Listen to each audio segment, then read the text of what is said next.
Wait, did you want it landscape or portrait? I don't care. I like landscape. Okay. You ready? Yeah.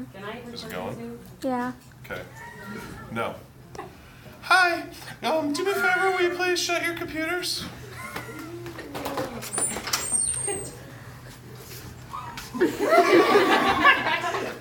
All right. I want you to do me a favor. Stack all those on the signal, and then we'll put a rubber band around it, and we'll take it down to the AV room. Yes. I can help when I'm done.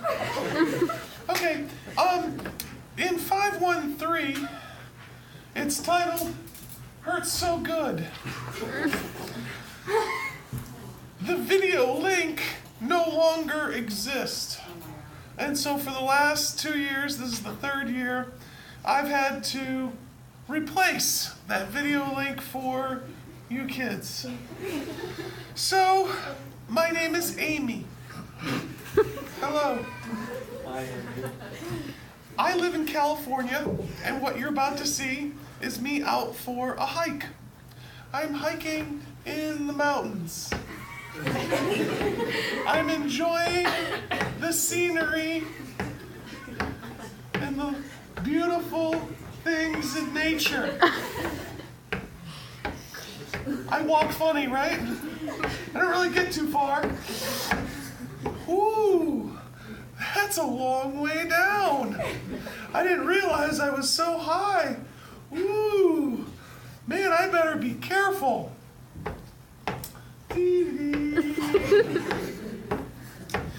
Wouldn't want to fall.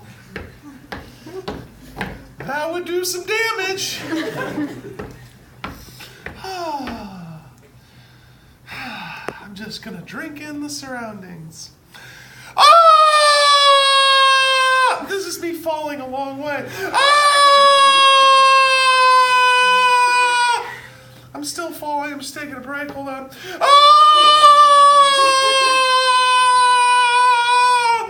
It's a really long way. I'm feeling lightheaded. I really am. Seriously, I'm sick. I'm recording this because I'm leaving. Hi, 5th and 7th period. Oh!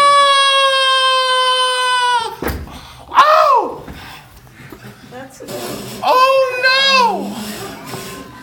I fell almost 100 feet. Ow! I think I may have broken my femur. Sure enough, that's broken. Not gonna be standing. Oh no, what to do? I am trapped. A day's hike out into the wilderness of California. There's no one around me. I must save myself. So I'm gonna crawl to safety. I've been crawling for about 2 hours now. I've been crawling for about 8 hours now. I've been crawling for about 12 hours. Okay, I'm getting tired. I'm gonna crawl for about 24 hours before I get to safety and somebody spots me. And then I get a helicopter coming my way. And they put me on my back and get me on a stretcher and get me into the helicopter. As soon as I feel nice and safe and comfy, the pain is horrible. Okay, stop. Actually, restart. What trip are you on? I haven't stopped it. Do you want me to stop Yeah, it? no, I don't. Okay. You don't? Okay. Because I need them to hear this part too. Okay. So what happened? Amy fell off a cliff, and she snapped her femur. And then she was able to crawl, this is a true story, over 24 hours to safety before she was recognized and saved. When did she feel it, though? Like 24 hours later. So After she got into the helicopter, she was able to perceive pain. Why? adrenaline walls. What? Fight or flight. So you're telling me when she fell and she got injured, her fight or flight, her sympathetic nervous system kicked in, right? But it's not just adrenaline. You also release something else. It's called endorphins. And so when she broke her leg, her body was able to, her brain in particular, was able to recognize pain is not something that you need to feel right now. She released massive amounts of endorphins. And now what do? By the way, endorphins, they are over 100 times more powerful than morphine. Morphine is like the strongest drug known to man. You give it to late-stage cancer patients when they're in horrible pain to dull their pain. And we hardly ever give it out, except for in extreme cases when people are in pain. Your body makes something over 100 times more powerful than morphine, called endorphins. Why did she release it? Go. Where? You're right. Do you think that the nerve endings in her leg were still functioning? Yeah. So pain receptors are called nociceptors, N-O-C-I. So those are still functioning, right? And they're sending action potentials, but yet she's not perceiving it in her brain. Your pain is processed in the entire cerebrum. She's not perceiving it at all. Why? Where does it get blocked? Huh? In the spinal cord. So endorphins must block the action potential from actually getting into your spinal cord and making its way up. Here's something cool about pain perception. How fast do action potentials go in like a motor or sensory neuron? Really fast. Typically, yeah, really fast. Let's get a number, be quantitative. You remember, huh?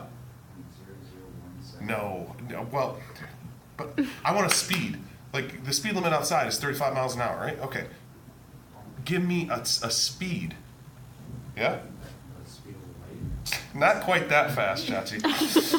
It's 100 meters per second.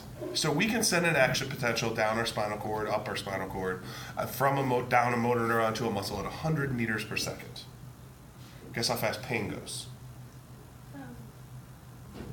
1 to 2 meters per second. Why is it slower? Why would we want pain to travel at a slower rate than any other action potential? Because the endorphins can block it sooner before it gets to the spine. Because she consciously knew she fell, right? Yeah. She was releasing endorphins before she hit the ground. It gives your body a chance to release the endorphins to block the pain from making its way up here. Because if she had fallen and felt the pain immediately, would she ever have been saved? No, she was able to block that pain of a broken femur, the most painful break you can get. Block it for over 24 hours while she crawled to safety along the ground. Because if she had felt the pain, she would have died. She never would have been able to make it out. How come as soon as she gets into the helicopter, she felt the pain? Because your brain said that you assumed you were okay. The brain recognized consciously, okay, I'm saved. Endorphins, they get recycled quickly and taken out. And then bam, she felt the pain, the full brunt of the pain. Okay, so pain can help you survive. That could have waited, right? Yeah. Yeah. So pain can help you survive if we want to block that pain. But when would pain ever be good? Let me tell you another story. David. David doesn't wear a dress, okay? But David got bit on his hand by a spider. And I think it was a brown recluse. And all of a sudden, excruciating pain travels up his arm. Horrible pain. How come he felt it? Why was it an advantage for David to feel the pain? Go. Well, because since the spider's so small, like it'll be hard to tell if you get bit or not. So the pain is telling you that you have been bit, so you need to seek attention. So yes, the recognition of the pain is going to send David to go seek assistance. If he hadn't felt the pain, he would have just ignored it and gone about his day, and he would have maybe lost his arm or even his life because it's deadly poisonous. So the pain in that case caused him to go seek medical attention, whereas the pain needed to be blocked for Amy because she needed to get through that situation. All right, so pain can kind of be funny. All right. As far as this assignment goes, I'm going to tell you why you still record. In 513, there is a bunch of bulleted items in step 2. I just answered actually a lot of it if you were listening. I'm going to put this video on OneNote for you guys, so if you need to go back and access it, you can, if you want to hear anything I said again. Let's see. There's conclusion questions. This is an individual assignment. So 513, a bunch of stuff to answer in the procedure. There's also a link to a condition called CIPA, C-I-P-A, where it's a person's inability to perceive pain at all. So read that article. There's a couple questions about that as well. So a bunch of bulleted items, mostly in step 2, plus conclusion questions, individual. You have the day to work on that. Questions for me? 512s, if I didn't get them, you should give them to me now. Hey, Mr. Matson, can you smile for the camera?